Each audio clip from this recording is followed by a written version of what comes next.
మమన్ గారు I think ఈ మధ్యనే రీసెంట్గా మీరు ఇంటర్వ్యూస్ ఇవ్వడం స్టార్ట్ చేస్తున్నట్టున్నారు కదా. అవునండి. ఇండస్ట్రీకి వచ్చి కొద్ది రోజులు అవుతున్నా కానీ ఇంటర్వ్యూస్ ఇవ్వడానికి ఎందుకు టైం పట్టింది? ఇంటర్వ్యూస్ తీసుకోవాలంటే నా దగ్గర ఏదో ఒక స్టఫ్ ఉండాలి కదండి. సో ఇప్పటి వరకు నాకు తెలిసి అందరికీ అవసరమయ్యేది మేబీ అంత పెద్ద విషయం లేదేమో. ఇప్పుడు ఇంటర్వ్యూస్ ఇస్తున్నాను అంటే ఒక బిగ్ సెలబ్రేషన్ వచ్చింది నా లైఫ్లోకి. సో దానివల్ల ఇప్పుడు ఆ ఛాన్స్ వచ్చింది నాకు ఇంటర్వ్యూ ఇచ్చే ఛాన్స్. అదేంటంటే సాంగ్. కొత్త సంవత్సరం మొదటి పండుగ, అందులో అద్భుతమైన మూవీ, దాంట్లో ఇంకా అద్భుతమైన పాట. మూవీ అంతా ఒక ఎత్తు అయితే మీరు పాడిన పాటే ఒక ఎత్తైంది. నమ్ముతారా? ఆబ్వియస్లీ అండి, చాలామంది చెప్పారు. అండ్ నాగార్జున గారు కూడా అదే మాట అన్నారు. విజయ్ గారికి, డైరెక్టర్ గారికి కూడా అదే సాంగ్ ఇష్టం, హీరోయిన్కి అదే ఇష్టం. ఎస్పెషల్లీ కీరవాణి గారే రాసిన పాట అది. సో మూవీలో అయితే ఒక స్పెషల్ సాంగ్ అండి. అసలు అంటే మీరు ఆ సాంగ్ కూడా అంటే పాడుతున్నప్పుడు చూసారా, చుట్టుపక్కల ఉన్న వాళ్ళందరూ కూడా వాళ్ళని వాళ్ళు మెస్మరైజ్ అయిపోతూ ఉన్నారు. లైక్ అంటే ఈవెన్ నేను ఫస్ట్ మీరని తెలియదు, ఆ సాంగ్ విన్నప్పుడు నేను కూడా అలానే ఫీల్ అయ్యాను. ఎంత బాగుందని అంటే రిపీటెడ్గా ఆ సాంగ్ చాలామంది వింటున్నాము. బట్ మీరు పాడారు అని అయితే ఎవరు అనుకోలేదు. ఎవరో మేబీ మమ్మల్ని అంటే మేబీ ఇతను ఎవరో చాలా సీనియర్ సింగర్ ఏమో, ఎక్కడి నుంచి అయినా వచ్చారేమో తెలుగు ఇండస్ట్రీకి అనుకున్నాం మేము. కానీ బట్ యూఆర్ న్యూలీ కమ్మింగ్ అని మాకు తెలియదు. సో మమన్ అంటే ఏంటి? మీ పేరు పిలవడానికే కొంచెం డిఫికల్ట్గా అనిపిస్తుంది నాకు. What is mammon? చాలా మందికి వచ్చే డౌట్ అండి. యాక్చువల్లీ మమన్ అంటే తెలుగువాడైనా లేకపోతే తమిళ లేకపోతే అది అనుకుంటారు. సాంగ్ కింద మమన్ అని ఉంటే మేము కూడా అలానే అనుకున్నాము. ఎక్కడి నుంచి తీసుకొచ్చారు? తెలుగు, నెల్లూరు మాది. ఓకే. నెల్లూరు పక్కన ఒంగోలులో మాలకొండ స్వామి అని నరసింహస్వామి దేవాలయం ఉందండి. ఓకే. సో దానిలో మాలకొండ స్వామి అనే మా ఫస్ట్ అక్షరం, మా నాన్నగారి పేరు కూడా ఫస్ట్ లెటర్ తీసుకొని, అమ్మగారి పేరు నాతో వచ్చే లెటర్ తీసుకొని మమన్ కుమార్ అని అప్పట్లో అలా పెట్టారు. ఒక పేరులో ముగ్గురు ఉన్నారంట. సో యాజ్ ఇట్ ఈస్గా దేవుడు, అమ్మా నాన్న. అదే దేవుడు, అమ్మ నాన్న. సో అమ్మ నాన్న అంటే మొదటి దేవుళ్ళు వాళ్ళే.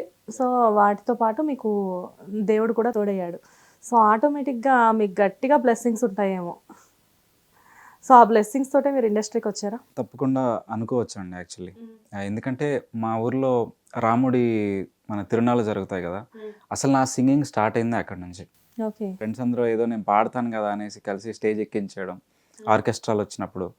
సో అక్కడ ఫస్ట్ ఏం తెలియకపోయినా అక్కడి నుంచి నేర్చుకొని మెల్లమెల్లగా తర్వాత ఇండస్ట్రీలో. మొదటి పాట ఎప్పుడు మొదలైంది? 6th క్లాస్లో అందరి ముందు స్కూల్లో పాడాను.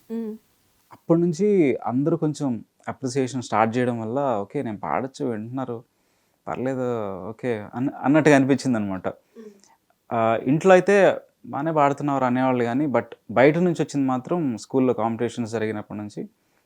అప్పటి నుంచి తర్వాత ఊర్లోకి నేను చెప్పినట్టు ఇలా తిరునాళ్ళు వచ్చినప్పుడు అలా పాడడం వల్ల ఓకే మనలో ఒకడు పాడేవాడు ఉన్నాడు అనేసి. అంటే సింగర్ అవ్వడం కోసం ప్రత్యేకంగా ఏమైనా అంటే చాలామంది బయటకు వెళ్ళి నేర్చుకోవడం లేకపోతే కోర్సులు చేయడం లాంటివి ఇప్పుడు చాలా ట్రెండ్ అయిపోయింది కదా, అలా మీరు కూడా ఏమైనా చేశారా? యా అండి, చాలా బాలు గారిని మైండ్లో పెట్టుకొని చాలా పాటలు పాడుకునేవాడిని. అదే నా ప్రాక్టీస్. అవునా? బాలు గారు అంటే నాకు చాలా ఇష్టం అండి. ఘంటసాల గారి సాంగ్స్, బాలు గారి సాంగ్స్ మా ఇంట్లో చిన్న టేప్ రికార్డుల్లో అప్పట్లో ఉన్న సాంగ్స్ అవే రిపీటెడ్ మోడ్లో వింటూ వాళ్ళిద్దరే తెలుసు నాకు అప్పట్లో. సో సింగింగ్ అనేది స్టార్ట్ చేసింది వాళ్ళ సాంగ్స్ తోటి. అలా స్టార్ట్ అయింది సింగింగ్. అంటే ఫస్ట్ సాంగ్ స్టార్ట్ చేశారు కరెక్టే, కానీ ఇండస్ట్రీకి ఎప్పుడు వచ్చారు మరి? పాడితే తీగ అండి, 2015లో పాడితే తీగలో పాడాను. ఎలా ఆపర్చునిటీ? అంతకంటే ముందు ఒక స్టోరీ చెప్పాలంటే, నా 7th క్లాస్లో ఒకసారి అప్రోచ్ అయ్యాను పాడితే తీగ సెలక్షన్స్కి. 7th క్లాస్లోనే? యా. ఓకే. తెలీదు అసలు ఎలా ఉంటాయో సెలక్షన్స్, ఎలా ఉంటాయో కూడా తెలియదు. అక్కడికి వెళ్తే మొత్తం పెద్ద లైన్ ఉంది. ఇక్కడ నెల్లూరులోనా? నెల్లూరులోనే వింటున్నారు చాలామంది అమ్మవాళ్ళు, వాళ్ళ పేరెంట్స్ వచ్చి ఇలా పాడాలి అలా పాడాలని చెప్తున్నారు. కొందరు బుక్స్ తిరిగేస్తున్నారు. నాకేం తెలియదు, జస్ట్ ఒక పాట మైండ్లో పెట్టుకొని వెళ్తే అక్కడ ఫస్ట్ సాంగ్ పాడిన తర్వాత బయలుదేరమన్నారు. మీరు చెప్తుంటే నేను ఇంకా ఏమనుకుంటున్నాను, మేబీ అప్పుడు ఏమైనా ఛాన్స్ దొరికిందేమో అని చెప్పి. ప్రత్యేకంగా చెప్పాలంటే బాలు గారికి నెల్లూరు పర్సన్స్ అంటే ఒక రకమైన ఇష్టం అనేది ఉంటుంది, మీకు తెలిసే ఉంటుంది, ఎందుకంటే ఆయనతో వర్క్ చేశారు కాబట్టి. నెల్లూరు అనేసరికి ఆయనకు ఒక స్పెషల్ ఫీలింగ్ అనమాట. సో నెల్లూరు అబ్బాయి పాడుతా తీగకి వెళ్ళగానే ఆటోమేటిక్గా సెలెక్ట్ అయిపోయారేమో అనుకున్నాను నేను. అప్పుడు బాలు గారు రాలేదు సెలక్షన్స్కి. అక్కడికి వెళ్ళడానికంటే ముందు మనకి వేరే సింగర్స్ అనేవాళ్ళు సెలెక్ట్ చేయడానికి వస్తారనమాట. Yes yes. అప్పుడు మనకి పార్థసారథి గారు వచ్చారు.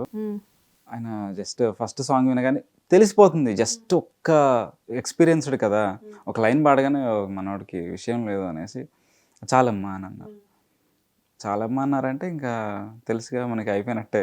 సరే ఇంకా వీటికన్నిటికీ మనం పనికిరాము, ఇంకా మేబీ అంత లేదేమోలే అనుకొని నేను వెనక్కి వెళ్ళిపోయాను. మళ్ళీ 2015లో ఫ్రెండ్స్ ద్వారా తెలిసింది, ఇలా సెలక్షన్స్ జరుగుతున్నాయి, ఒకసారి ట్రై చేయొచ్చు కదరా, ఎప్పటి నుంచో అనుకుంటున్నావు బాలు గారిని చూడాలని అనేసి అని అన్నారు. ఒకసారి ట్రై చేద్దాము అనేసి హైదరాబాద్లో ఆడిషన్ ఇచ్చాను. ఆడిషన్ అవ్వగానే ఆర్ఎఫ్సిలో ఫైనల్ షూట్ ఉంది, అక్కడ బాలు గారు ఉంటారు, ఆయన సెలెక్ట్ చేస్తారు ఫైనల్ కంటెస్టెంట్స్ని. వావ్.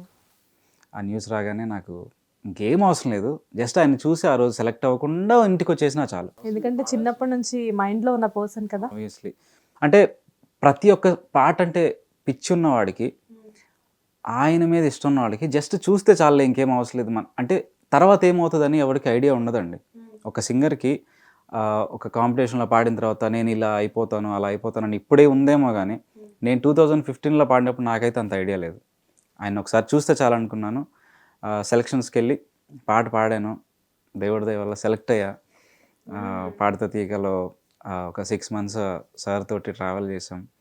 తర్వాత చాలాసార్లు కలిశాను బాలు గారిని. ఫస్ట్ మమన్కి రికగ్నైజేషన్ వచ్చిందంటే పాడుతా తీయగా అని చెప్పొచ్చు. ఆబ్వియస్లీ అండి, దాని ద్వారా ఆయన నోట్లోంచి నా పేరు రావడం వల్లే, అన్నిసార్లు రావడం వల్లే మేబీ, అంటే కొంతమంది గొప్పవాళ్ళు ఉంటారు కదా, వాళ్ళ నోట్లోంచి మన పేరైతే ఎప్పుడైతే వస్తుందో మేబీ అది కూడా బ్లెస్సింగే అనుకుంటా నేను. ఏంటి అప్పుడు మీరు పాడిన ఫస్ట్ సాంగ్ ఏంటి అసలు? సెలెక్ట్ అవ్వడానికి పాడిన సాంగ్ అలలే చిట్టెలలే పాడాను. ఓకే. ఎపిసోడ్ ఫస్ట్ సాంగ్ ప్రియతమ నా హృదయమ పాడాను, ప్రేమ సినిమా. అలలే చిట్టలలే సాంగ్ పాడండి.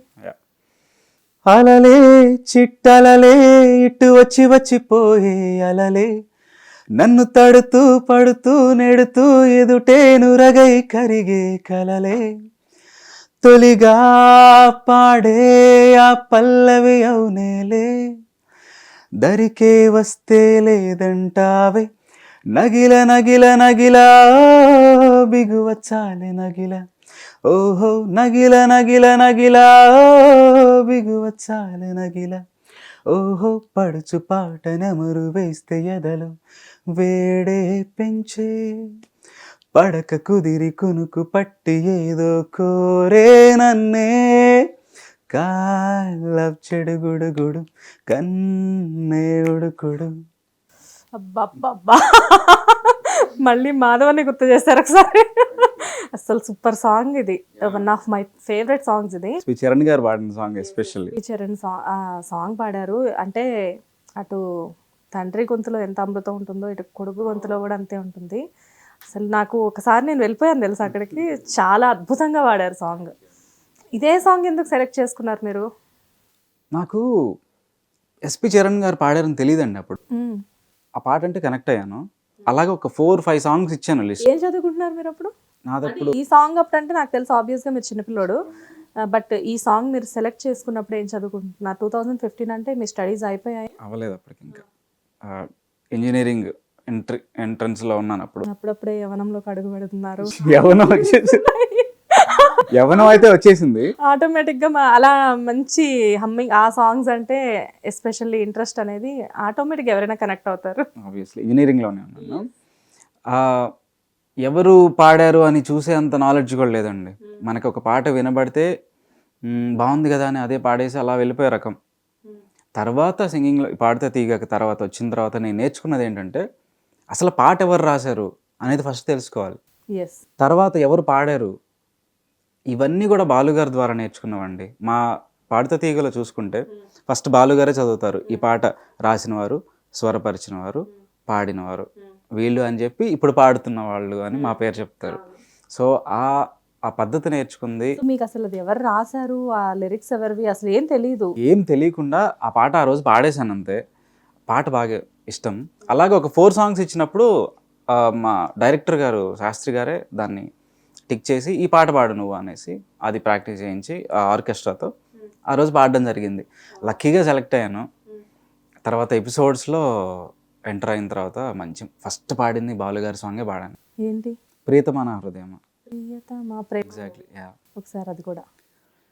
శిలలాంటి నాకు జీవాన్ని పోసి కలలాంటి బ్రతుకు కళతోటి నింపి వలపన్న తీపి తొలిసారి చూపి ఎదలోని సెగలు అడుగంట మాపి నులివెచ్చనైనా ఓదార్పు నీవై శృతిలయలాగా జత చేరినావు. నువ్వులేని నన్ను ఊహించలేను, నా వేదనంతా నివేదించలేను. అమరం అఖిలం మన ప్రేమ, ప్రియతమా నా హృదయమా, ప్రియతమా నా హృదయమా. ప్రేమకే ప్రతిరూపమా,